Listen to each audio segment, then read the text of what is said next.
আমরা এই চিন্ময় কৃষ্ণ দাসের অনুসারী তাদেরকে বলবো, ভারতের প্রভুরা তোমাদের মা স্বৈরাচারী হাসিনাকে রক্ষা করতে পারে না। স্বৈরাচারী হাসিনাকে ওরা রক্ষা করতে পারে নাই। ব্যর্থতার মালা নিয়ে, জুতার মালা নিয়ে দেশ থেকে পালিয়ে যেতে বাধ্য হয়েছে। ইসকনের সদস্যরা যদি মনে করো তোমাদের প্রভুরা তোমাদের রক্ষা করবে, তোমরা বুকার স্বর্গে বসবাস করছো। মুসলমানদের রক্ত নিয়ে আমি ছিনিমিনি খেলো না। মুসলমানের রক্ত যারা একবার পান করেছে ধ্বংস অনিবার্য হয়েছে।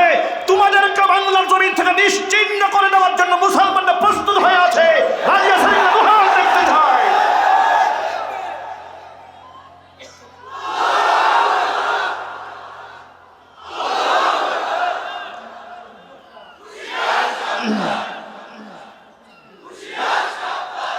মুসলিম যুবকেরা ঘুমিয়ে থাকার সুযোগ নাই।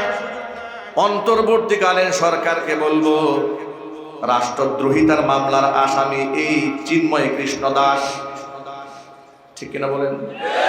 চট্টগ্রামে বাংলাদেশের পতাকার উপরে ওদের যে গেরুয়া পতাকা আছে সেই পতাকা উড়িয়েছে। একটি স্বাধীন রাষ্ট্রে দেশের পতাকার উপরে ওরা গেরুয়া পতাকা উড়িয়ে ওরা এই দেশের মধ্যে দেশদ্রোহিতা করেছে। সেই দেশদ্রোহিতার মামলায় গ্রেফতারকৃত আসামিকে দেখলাম আদালত প্রাঙ্গণে যখন প্রিজন ভ্যান থেকে আনা হচ্ছে, হাতের মধ্যে কোনো হ্যান্ডকাপ নাই, পায়ের মধ্যে কোনো ডান্ডা বেরি নাই। অথচ একটা রাষ্ট্রের জন্য সবচেয়ে ভয়ঙ্কর দুশ্মন হচ্ছে রাষ্ট্রদ্রোহিতা। কথা বলতে হবে, ঠিক কিনা? এত বড় আসামির হাতে হ্যান্ডকাপ নাই, অথচ বিগত জীবনে আলেমদেরকে আদালতে যখন তোলা হয়েছে, শুধু কি হ্যান্ডকাপ, পায়ের মধ্যে ডান্ডা বেরি দেওয়া হয়েছে, বুলেট প্রুফ জ্যাকেট পরানো হয়েছে, মাথার মধ্যে হেলমেট দেওয়া হয়েছে। দৃশ্য দেখে মনে হয় কত বড় সন্ত্রাসীকে আদালত প্রাঙ্গণে আনা হচ্ছে। আলেমদের সাথে একরকম আইন। আমাকেও 2018 সালে যখন ধরে নিয়ে গিয়েছিল, আমার হাতের মধ্যে হ্যান্ডকাপ লাগিয়েছে, গরুর রশি দিয়ে বেঁধে টেনে আদালতে হাজির করেছে। পুলিশকে জিজ্ঞেস করলাম, আচ্ছা আমরা কি দৌড় দেওয়ার লোক নাকি? আমাদেরকে গরুর রশি দিয়ে বাঁধলেন কেন? হ্যান্ডকাপ লাগালেন কেন? আমরা কি চোর বাটপার নাকি? বলে হুজুর এটা আইন। আমার প্রশ্ন হচ্ছে, আমাদের হাতে হ্যান্ডকাপ পরাতে গেলে দেশের আইন আছে, আর তোমাদের প্রভু চিন্ময় কৃষ্ণ দাসের হাতে হ্যান্ডকাপ নাই, এখন আইন গেছে কোথায়? আলেমদের পায়ে ডান্ডা বেরি পরিয়েছিলে তখন আইন ছিল, এখন ডান্ডা বেড়ে গেল কোথায়? সুতরাং আলেমদের সাথে জুলুম করা হবে আর জালেম খুনিদের সাথে পীড়িত করা হবে। মুসলমানরা তা বরদাস্ত করবে না। গণহত্যা এবং জুলাই আগস্টের খুনি যারা গ্রেফতার হয়েছে, ওদিন দেখলাম হাসানুল হক ইনু প্রিজন ভ্যান থেকে হাসতে হাসতে নামতেছে। আমার প্রশ্ন হচ্ছে, কুখ্যাত সন্ত্রাসী জুলাই আগস্টে ২৫০০ মানুষকে যারা নরপিশাচের মতো খুন করেছে, যারা হত্যা করেছে, লাশগুলি আগুন দিয়ে পুড়িয়ে ছাই বানিয়ে দিয়েছে, এমন নরপিশাচদেরকে এইভাবে হাসতে আমরা দেখে সহ্য করতে পারি না। এদেশের মানুষ ওদের কান্দন্ত দৃশ্য দেখতে চায়, একথার সাথে একমত আছেন, দেখতে চায়।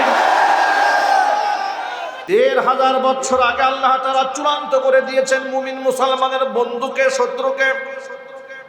আল্লাহ পাক বললেন, ও আমার হাবিব, এই পৃথিবীতে যত ইহুদি আছে, ইহুদিরা কোনোদিন মুসলমানদের বন্ধু হতে পারে না।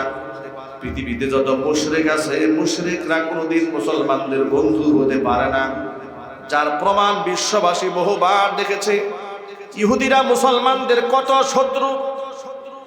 নিশ্চয় আপনাদের ইতিহাস যারা থাকার কথা, নবী করিম সাল্লাল্লাহু আলাইহি ওয়াসাল্লামকে খাবারের মধ্যে বিষ মিশিয়ে, বিষ খাইয়ে যারা হত্যা করার ষড়যন্ত্র করেছিল তারা হলো ইহুদি। নবী করিম সাল্লাল্লাহু আলাইহি ওয়াসাল্লামকে জাদু করে 6 মাস পর্যন্ত মাথা ব্যথা যন্ত্রণা সৃষ্টি করে দিয়ে নিদারুণ কষ্ট যারা দিয়েছিল তারা হলো ইহুদি।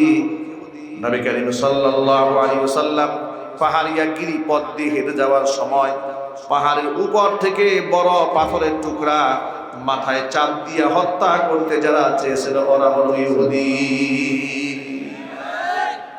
শুধু কি তাই, আল্লাহর নবী সাল্লাল্লাহু আলাইহি সাল্লামের ইন্তেকালের পর রওজা শরীফ থেকে নবী করিম সাল্লাল্লাহু আলাইহি সাল্লাম তার পবিত্র দেহ মোবারক চুরি করার জন্য লম্বা সুড়ঙ্গ পথ যারা তৈরি করেছিল এরা ছিল ইহুদি। গোটা পৃথিবীর মধ্যে নৃশংস মানবতা বিধ্বংসী পাশবিক নির্যাতন বর্তমানে ফিলিস্তিনের মাটিতে, গাজার মাটিতে যারা পরিচালনা করছে, তারা হচ্ছে এই দুনিয়ার মধ্যে নিকৃষ্ট মানুষ, তারা হলো ইহুদি।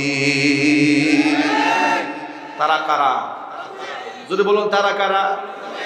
আমি কয়েকটা উপমা আপনাদের সামনে উপস্থাপন করেছি এ কথা বোঝাবার জন্য যে এরা মুসলমানদের বন্ধু না শত্রু। আবার একটু জোরে বলেন না ভাই, বন্ধু না শত্রু? আল্লাহ যাদের শত্রু বলেছেন, আমরা কি কোনোদিন তাদেরকে বন্ধু ভাবতে পারি? এই সুযোগ কি আছে?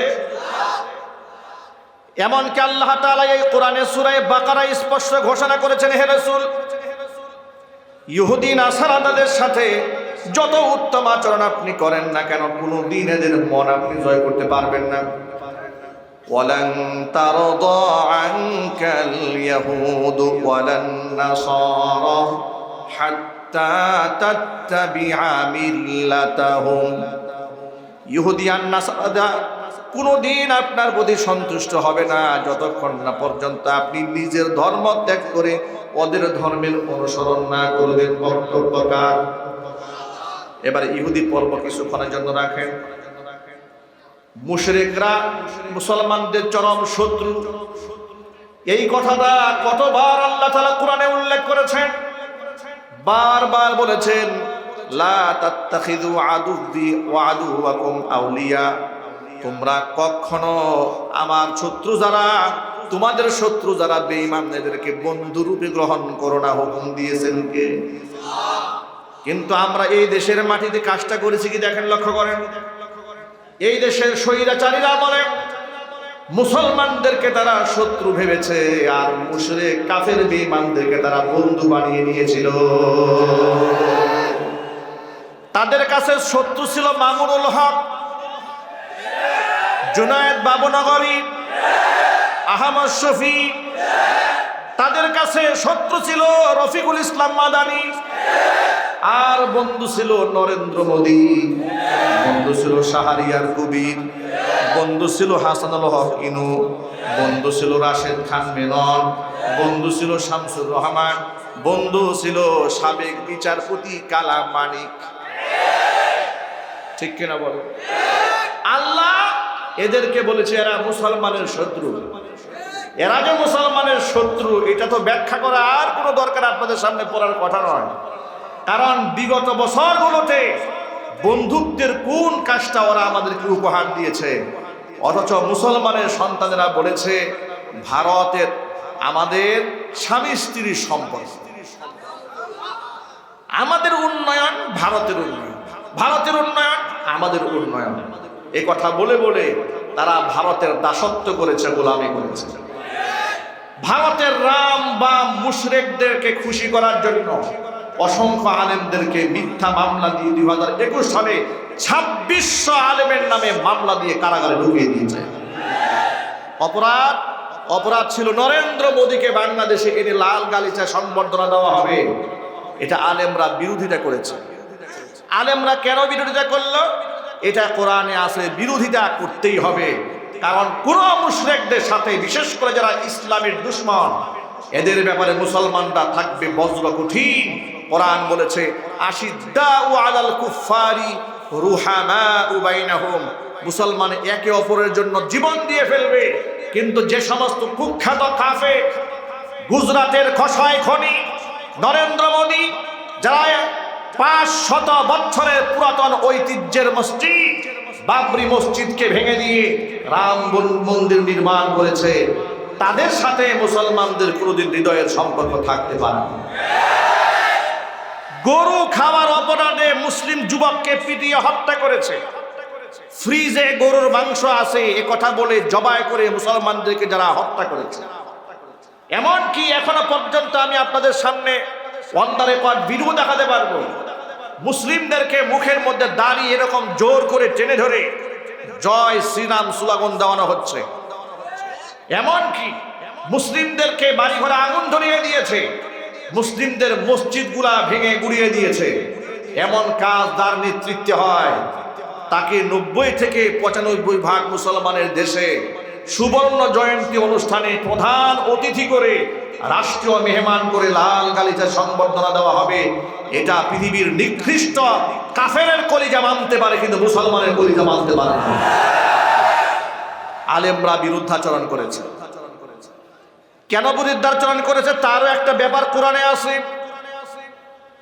আল্লাহ রাব্বুল আলামিন সূরা মুজাদালার একেবারে সর্বশেষ আয়াত 28 নম্বর পারার হিফজ কোরআন কারীমের 4 নম্বর পৃষ্ঠার মধ্যে আল্লাহ বলেন, লা তাজিদু কওমান ইউমিনুনা বিল্লাহি ওয়াল ইয়াউমিল আখির ইউআদ্দুনা মান হাদ্দাল্লাহা ওয়া রাসূলাহু ওয়ালাউ কানু আবাআহুম আও আবনাআহুম আও ইখওয়ানাহুম আও আশীরাতাহুম উলাইকা কাতাবা ফি কুলুবিহিমুল ঈমান। আল্লাহ বলেছেন নবীজি, লা তাজিদু কওমান ইউমিনুনা বিল্লাহি ওয়াল ইয়াউমিল আখির, আমি আল্লাহর উপরে যারা ঈমান আনে, পরকালের উপর যাদের ঈমান আছে, তারা কোনোদিন মুহাব্বত রাখতে পারবে না ওই সমস্ত ব্যক্তিদের সাথে যারা ইউআদ্দুনা মান হাদ্দাল্লাহা ওয়া রাসূলা, যারা আমি আল্লাহ এবং আমার রাসূলের সাথে যারা যুদ্ধের ঘোষণা দেয়, ওই সমস্ত বেঈমানদের সাথে ঈমানদাররা কোনোদিন হৃদ্যতাপূর্ণ সম্পর্ক রাখতে পারে না। ওই সমস্ত কাফের ইসলাম বিদ্বেষী লোকেরা ওয়ালাউ কানু আবাহুম, যদিও তাদের বাবা হয়, আও আবনাহুম, যদিও নিজের সন্তান হয়, আও ইখওয়ানাহুম, যদিও নিজের ভাই হয়, আও আশীরাতাহুম, অথবা নিজের যদি রক্তের আত্মীয় হয়। রক্তের আত্মীয় যদি হয় আর নবীর দুশমন যদি হয়, বাবাও যদি হয়, যদি ইসলামের দুশমন হয়, বাবাও যদি হয়, কোরআনের দুশমন যদি হয়, রাসূলের দুশমন যদি হয়, আর যদি সেই ব্যক্তি আমার নিজের পিতা হয়, যদি আমার ভাই হয়, আল্লাহর কসম করে বলি আমি ভাই ত্যাগ করতে পারি, আমি বাবা ত্যাগ করতে পারি, কিন্তু আমি রাসূল ত্যাগ করতে পারি না। কথা বলতে হবে, ঠিক কিনা জোরে বলেন। বদর যুদ্ধের মধ্যে 70 জন কাফের গ্রেফতার হয়ে মুসলমানদের কাছে বন্দী হয়ে গিয়েছিল। আল্লাহর নবী সাহাবীদের সাথে পরামর্শ করলেন, সাহাবীরা বন্দীদের সাথে কি মুআমালা করা যায়। অসংখ্য সাহাবীরা পরামর্শ দেন, ইয়া রাসূলুল্লাহ, যারা ধরা পড়েছে তারা তো আমাদের কারো না কারো আত্মীয়, কারো কারো বাবা হয়, কারো দাদা হয়, কারো চাচা হয়, রক্তের আত্মীয় তারা, এদের সাথে হাট মুআমালা করে লাভ নাই। একদিক থেকে আমরা হিজরত করে মক্কা ছেড়ে মদিনায় এসেছি, আমাদের অর্থনৈতিক অবস্থা খুবই দুর্বল। মুক্তিপণের মাধ্যমে ছেড়ে দিলে 2টা অপশন থাকে। একটা অপশন হলো তারা পরবর্তীতে ইসলাম গ্রহণ করার পর সুযোগ থাকে। প্রথম অপশন হলো আমরা তাদের টাকা দিয়ে নিজেরা অর্থনৈতিকভাবে স্বাবলম্বী হয়ে গেলাম। আবু বকর সিদ্দিক রাদিয়াল্লাহু তাআলা আনহু এই একই মতামত ব্যক্ত করলেন। বুখারী শরীফের হাদিসের মধ্যে এসেছে, সর্বশেষ আল্লাহর নবী উমরকে জিজ্ঞেস করলেন, ওয়া মা রাইয়ুকা ইয়া উমর, ও উমর তোমার মতামত কি? উমর বললেন, ওয়াল্লাহি ইয়া রাসূলুল্লাহ মা আরা মা রা আবু বকর সিদ্দিক, ও আল্লাহর রাসূল আমি কসম করে বলি আবু বকর যে মতামত ব্যক্ত করেছে আমি উমর ওই মতামতকে ব্যক্ত করতে পারলাম না, আমি অস্বীকার করলাম। আমি আবু বকরের মতামত মানতে পারলাম না। কারণ হলো আমরা ছিলাম মাত্র 313 জন নিরস্ত্র, ওরা 1000 সশস্ত্র। আমরা সহ আল্লাহর নবীকে দুর্বল মনে করে, সংখ্যায় কম মনে করে, চিরদিনের জন্য যারা মিটাতে এসেছিল, তারা যদি আমার বাবাও হয় ছাড় দেওয়া হবে না, তারা যদি আমার ভাইও হয় ছাড় দেওয়া হবে না। ইয়া রাসূলুল্লাহ মুক্তিপণ নিয়ে বিদায় দেওয়া হবে না, আপনি আমার হাতে তলোয়ার উঠায়া দেন। আমার রক্তের আত্মীয় স্বজন যারা ধরা পড়েছে এদের কল্লা উড়াবার দায়িত্ব আমি উমরের হাতে উঠায়া দেন, আবু বকরের হাতে তলোয়ার উঠায়া দেন, উসমানের হাতে তলোয়ার উঠান। যাদের রক্তের আত্মীয় ধরা পড়েছে নিজেদের কলিজার টুকরা রক্তের আত্মীয় স্বজনের কল্লা তারা নিজ হাতে উড়াই দেবে। একটাই পরিচয়, তারা রাসূলের দুশমন। শুনে আপনারা খুশি হয়ে যাবেন, আল্লাহর কাছে হযরত উমরের রায় পছন্দ হয়ে গেছে। চিল্লাই কোন আল্লাহু আকবার। এখান থেকে সুস্পষ্ট বার্তা হলো, নরেন্দ্র মোদীর বিরোধিতা আলেমরা কেন করেছে? কারণ সে হলো ইসলামের দুশমন। নরেন্দ্র মোদী সাধারণ হিন্দু নয়, সে গুজরাটের কসাইখুনি, কথা বলতে হবে ঠিক কিনা? নরেন্দ্র মোদী হচ্ছে সেই কুখ্যাত কাফের, বাংলাদেশের স্বাধীনতা সার্বভৌমত্বকে নষ্ট করার জন্য সব সময় ষড়যন্ত্র চালায়। ইসকন নামক দালালদেরকে লেলিয়ে দিয়েছে বাংলাদেশের দাঙ্গা লাগাই দেওয়ার জন্য, যার জন্য ওরা পায়ে পাড়া দিয়ে ঝগড়া করছে। বিশেষ করে যেই আওয়ামী জাহিলিয়াতের কাজের উপর ভর দিয়া বিগত 16 বছর তারা হিন্দুত্ববাদ প্রতিষ্ঠার জন্য আন্দোলন করেছে বাংলাদেশে, মাত্র 5% জনসংখ্যা হয়ে সরকারি চাকরির প্রশাসনিক কোঠায় 25% সুবিধা ওরা ভোগ করেছে। যে কোনো থানায় যদি আপনি চলে যাবেন, আগে দেখেছেন থানার ওসি হিন্দু, তদন্ত OC Hindu, police commissioner Hindu. আপনি সচিবালয় যাবেন, মাদ্রাসা শিক্ষার যে সচিবালয় রয়েছে, সেই সচিবালয়ের যিনি সচিব আছেন তিনিও হিন্দু। নাউজুবিল্লাহ করেন। হিন্দু দিয়ে গোটা দেশটাকে তারা বলে ফেলেছিল, যার দরুন কোথাও মাহফিল করতে গেলে পারমিশন নিতে নিতে কমিটির 12টা বেজে যেত। কোরআনের কথা বলতে আমরা স্বাধীনভাবে বলতে পারি নাই। ডিসি অফিস থেকে 14টা শর্ত দেওয়া হতো আমাদের মাহফিলে। 14টা শর্তের মধ্যে প্রথম শর্ত হচ্ছে সরকারের বিরুদ্ধে টু শব্দ করা যাবে না। কেন করা যাবে না? সরকার প্রতিনিয়ত ইসলাম বিরোধী কর্মকাণ্ড করেছে, আমরা কথা বলবো না তো বলবে কে? কোরআন তো বলেছে প্রতিবাদ করতে হবে। যে আলেম প্রতিবাদ করবে না, কিয়ামতের দিন আল্লাহর আদালতে আসামি হয়ে যেতে হবে। কথা বলতে হবে ঠিক কিনা বলে? যুবক ভাইরা আমার, তাহলে ওই সমস্ত কুখ্যাত কাফের যারা এই দেশের স্বাধীনতা নিয়ে চক্রান্ত করে, মুসলমান নিধনের চক্রান্ত করে, এত শান্তি সুখের সন্ধানে দেশের মধ্যে থাকার পরেও এই দেশের প্রতি তাদের কোনো মহাব্বত নাই, ভালোবাসা নাই। রাষ্ট্র স্বাধীন হওয়ার পর থেকে ওর চক্রান্ত মাথাচাড়া দিয়ে দাঁড়িয়েছে। ইসকনের সদস্যরা, আমি আজকে ভর মজলিসে অন্তর্বর্তীকালীন সরকারকে বলছি, ইসকনের প্রভু যে ইসকনের প্রধান গুরু যাকে গ্রেফতার করা হয়েছে, চিন্ময় কৃষ্ণ দাস, এই চিন্ময় কৃষ্ণ দাসের ব্যাকগ্রাউন্ডটা আমরা দেখেছি, অনলাইন সোশ্যাল মিডিয়ার বদৌলতে দেখেছি। এই লোকটার চরিত্রের মারাত্মক ঘাটতি রয়েছে। অসংখ্য শিশু বলাৎকারের সাথে সে জড়িত। কথা বলে না কেন? শুধু কি তাই? হিন্দু মুসলিম দাঙ্গা লাগিয়ে দেওয়ার জন্য যে উস্কানিমূলক প্রতিনিয়ত কথা সে বলেছে, এমনকি কোমলমতি শিশু বাচ্চাদেরকে স্কুলে পূজার প্রসাদ খাইয়ে শিশু বাচ্চাদেরকে রাম রাম জয় শ্রীরাম স্লোগান দিয়েছে। জোরে কর নাউজুবিল্লাহ। এগুলা করেই ওরা ক্ষান্ত হয় নাই। ওরা এই দেশের আলেমদেরকে টার্গেটে পরিণত করেছিল। গতকালকে অ্যাডভোকেট সাইফুল ইসলাম নামক এক তরুণ অ্যাডভোকেট, তাকে আদালত প্রাঙ্গণ থেকে পিছন দিক থেকে ছু মেরে নিয়ে গিয়ে প্রকাশ্য দিবালোকে দিনের বেলায় ছুরি দিয়ে জবাই করে হত্যা করেছে। মুসলমানদের দেশে 5% হয়ে 95% লোকের সাথে এরা কম্পিটিশনে আসতে চায়। আপনারা বুঝেন না কেন আসতে চায়? এদের এই সমস্ত নাচানাচির, ছাগল তো এমনি নাচে না, ছাগলের একটা খুঁটির জোর থাকে। কথা বলতে হবে ঠিক কিনা? ওরা মনে করে ভারতের প্রভুরা আমাদেরকে রক্ষা করবে।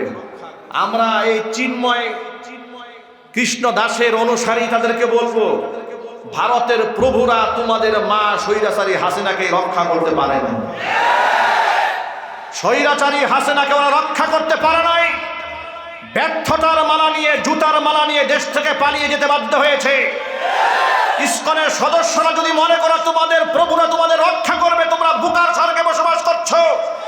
মুসলমানদের রক্ত নিয়ে আমি ছিনিমিনি খেলো না। মুসলমানের রক্ত যারা একবার পান করেছে ধ্বংস অনিবার্য হয়েছে। তোমাদেরকে বাংলার জমিন থেকে নিশ্চিহ্ন করে দেওয়ার জন্য মুসলমানরা প্রস্তুত হয়ে আছে। দেখতে চায়।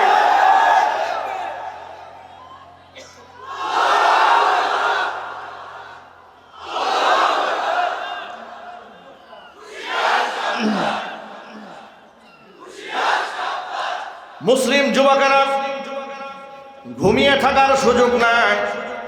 অন্তর্বর্তীকালীন সরকারকে বলবো, রাষ্ট্রদ্রোহিতার মামলার আসামি এই চিন্ময় কৃষ্ণ দাস, ঠিক কিনা বলেন? চট্টগ্রামে বাংলাদেশের পতাকার উপরে ওদের যে গেরুয়া পতাকা আছে সেই পতাকা উড়িয়েছে। একটি স্বাধীন রাষ্ট্রে দেশের পতাকার উপরে ওরা গেরুয়া পতাকা উড়িয়ে ওরা এই দেশের মধ্যে দেশদ্রোহিতা করেছে। সেই দেশদ্রোহিতার মামলায় গ্রেফতারকৃত আসামিকে দেখলাম আদালত প্রাঙ্গণে যখন প্রিজন ভ্যান থেকে আনা হচ্ছে, হাতের মধ্যে কোনো হ্যান্ডকাপ নাই, পায়ের মধ্যে কোনো ডান্ডা বেরি নাই। অথচ একটা রাষ্ট্রের জন্য সবচেয়ে ভয়ঙ্কর দুশ্মন হচ্ছে রাষ্ট্রদ্রোহিতা, কথা বলতে হবে, ঠিক কিনা? এত বড় আসামির হাতে হ্যান্ডকাফ নাই, অথচ বিগত জীবনে আলেমদেরকে আদালতে যখন তোলা হয়েছে, শুধু কি হ্যান্ডকাফ, পায়ের মধ্যে ডান্ডা বেরি দেওয়া হয়েছে, বুলেট প্রুফ জ্যাকেট পরানো হয়েছে, মাথার মধ্যে হেলমেট দেওয়া হয়েছে। দৃশ্য দেখে মনে হয় কত বড় সন্ত্রাসীকে আদালত প্রাঙ্গণে আনা হচ্ছে। আলেমদের সাথে একরকম আইন। আমাকেও 2018 সালে যখন ধরে নিয়ে গিয়েছিল, আমার হাতের মধ্যে হ্যান্ডকাপ লাগিয়েছে, গরুর রশি দিয়ে বেঁধে টেনে আদালতে হাজির করেছে। পুলিশকে জিজ্ঞেস করলাম, আচ্ছা আমরা কি দৌড় দেওয়ার লোক নাকি? আমাদেরকে গরুর রশি দিয়ে বাঁধলেন কেন? হ্যান্ডকাপ লাগালেন কেন? আমরা কি চোর বাটপার নাকি? বলে হুজুর এটা আইন। আমার প্রশ্ন হচ্ছে, আমাদের হাতে হ্যান্ডকাপ পরাতে গেলে দেশের আইন আছে, আর তোমাদের প্রভু চিন্ময় কৃষ্ণ দাসের হাতে হ্যান্ডকাপ নাই, এখন আইন গেছে কোথায়? আলেমদের পায়ে ডান্ডা বেরি পরিয়েছিলে তখন আইন ছিল, এখন ডান্ডা বেড়ে গেল কোথায়? সুতরাং আলেমদের সাথে জুলুম করা হবে, আর জালেম খুনিদের সাথে পীড়িত করা হবে। মুসলমানরা তা বরদাস্ত করবে না। গণহত্যা এবং জুলাই আগস্টের খুনি যারা গ্রেফতার হয়েছে, ওদিন দেখলাম হাসানুল হক ইনু প্রিজন ভ্যান থেকে হাসতে হাসতে নামতেছে। আমার প্রশ্ন হচ্ছে, কুখ্যাত সন্ত্রাসী জুলাই আগস্টে 2500 মানুষকে যারা নরপিশাচের মতো খুন করেছে, যারা হত্যা করেছে, লাশগুলি আগুন দিয়ে পুড়িয়ে ছাই বানিয়ে দিয়েছে, এমন নরপিশাচদেরকে এইভাবে হাসতে আমরা দেখে সহ্য করতে পারি না। এদেশের মানুষ ওদের কান্দন্নত দৃশ্য দেখতে চায়, একথার সাথে একমত আছেন, দুঃখবর দেখতে চায়।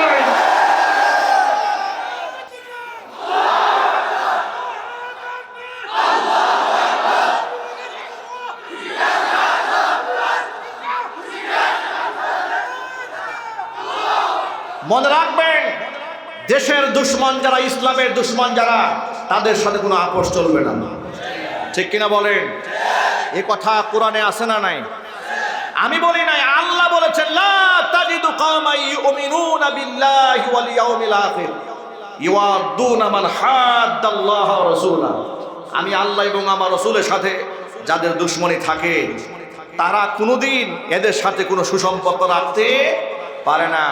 দৈনিক প্রথম আলো পত্রিকা এবং ডেইলি স্টার, এই সমস্ত পত্রিকাগুলা এদেশের স্বাধীনতার দুশ্মন। ভারতের 5 আনা গোলাম, কথা বলতে হবে, ঠিক কিনা যদি বলেন? জনাব মির্জা ফখরুল ইসলাম আলমগীর সাহেব দেখলাম দুঃখ প্রকাশ করে বলেছেন যে সংবাদ প্রকাশের স্বাধীনতার পক্ষে আমরা, প্রথম আলোর উপরে আক্রমণের তীব্র নিন্দা জানাচ্ছি। ওনারা হঠাৎ করে স্বৈরাচারীকে যারা তৈরি করলো, সেই প্রথম আলোর প্রতি এত পীড়িত জাগলো কেন?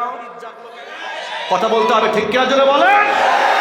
সারা বাংলাদেশে আলেমদেরকে জঙ্গি তকমা দিয়ে যারা মানুষের কাছে প্রচার করেছে, সেই ডেইলি স্টার এবং প্রথম আলো পত্রিকার প্রতি ওনার এত সহানুভূতি কোন জায়গা থেকে আসে? ও ভারতের সহানুভূতি নেই, একটু ক্ষমতায় যাওয়ার স্বাদ জেগেছে। এদেশের মানুষ কোনো ধান্দাবাজকে আগামীতে সাপোর্ট দেবে না। যদি আগামীতে ক্ষমতায় কাউকে আসতে হয়, কোরআনকে সম্মান করে আসতে হবে, কথা বলো মুসলমান, ঠিক না? আলেমদের সাথে দুশ্মনী করে, ইসলামের চেতনা বিরোধী কোনো ব্যক্তিদের সাথে আঘাত করে, এই মাটিতে আমরা কাউকে ক্ষমতার মসনদে বসতে দেব না। কথা বলতে হবে, ঠিক কিনা জোরে বলেন? দৈনিক ডেইলি স্টারের পক্ষে সাফাই গাইলেন, এরপরে আপনি প্রথম আলোর পক্ষে সাফাই গাইলেন, ইস্কনের বিরুদ্ধে আপনি চুপ কেন? কথা বলেন না কেন? ইস্কনের যে সাইফুল ইসলামকে জবাই করেছে, আপনি নীরব কেন? দাদা বাবুরা নারাজ হয়ে যাবে, ওই চিন্তায় আপনি নীরবতা পালন করছেন। আপনি যতই নীরব থাকেন, আপনাদের ওই ধরনের রাজনৈতিক ধান্দাবাজি আমরা বুঝে ফেলেছি। আপনাদেরকে স্পষ্ট বার্তা জানিয়ে দেই, এদেশে আওয়ামী জাহিলিয়াতকে এদেশের সাধারণ মুসলমানরা মোকাবেলা করেছে, ছাত্ররা মোকাবেলা করেছে, কারণ তারা ভারতের দাবিদারি করেছে। সামনেও যারা কাফেরদের দাবিদারি করবে তাদেরকে মুসলমানরা জুতা পিটা করে ছাড়বে, জুড়ে বলতে হবে। মুসলমানেরা এক হয়ে যেতে হবে।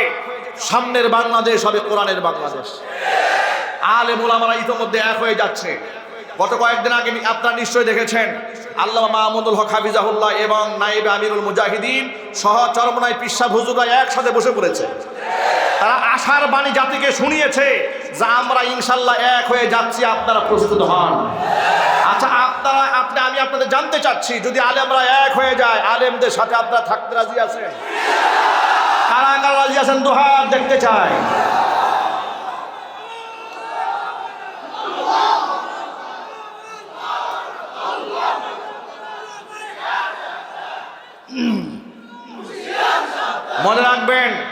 মনে রাখবেন এই দেশের আলেমরা আর বেনামাজির পিছনে দাঁড়িয়ে থাকবে না, মিথ্যাবাদী ঘুষখোর লম্পটদের কাতারে আর দাঁড়াবে না।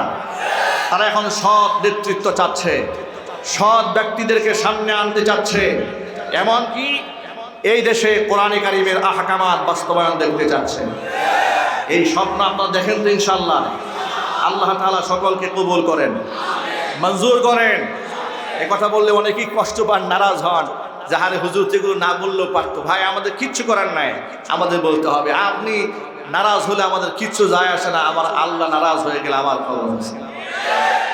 যারা আল্লাহর পথে চলে, আল্লাহর কথা বলে, আল্লাহকে ভালোবেসে সপেছে জীবন, তাদের কিসের ভয়, কে করে পরাজয়, শহীদি তামান্নাতে নাচে তার মন।